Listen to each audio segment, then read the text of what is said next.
اصل میں عذاب الہی ہے جس میں ہم مبتلا ہیں، اور وہ اس لیے مبتلا ہیں کہ ہم تو زمین پر اللہ کے دین کے نمائندے بنائے گئے، لیکن آج پوری دنیا میں ہم کوئی ایک ملک بھی ایسا نہیں دکھا سکتے کہ جہاں کے بارے میں ہم یہ کہہ سکیں کہ لوگوں آؤ دیکھو یہ ہے نظام مصطفیٰ، یہ ہے اللہ کا دین، دین حق۔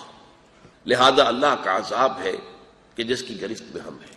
نہ ویسٹ کچھ بگاڑ سکتا ہے ہمارا، نہ نارتھ بگاڑ سکتا ہے، نہ امریکہ کچھ ہمارا بال بیکا کر سکتا ہے، نہ کوئی اور، نہ بھارت ہمیں کوئی دھمکی دے سکتا ہے جب تک کہ اذن رب نہ ہو۔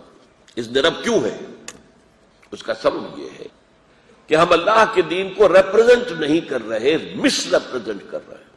تو اس کا حل ایک ہی ہے کہ کم از کم دنیا کے کسی ایک ملک میں ہم صحیح اسلامی نظام قائم کر کے دنیا کو دکھا دیں، اور پھر دعوت دیں کہ آؤ دیکھو یہ ہے اسلام۔ پھر ملکی سطح پر، قومی سطح پر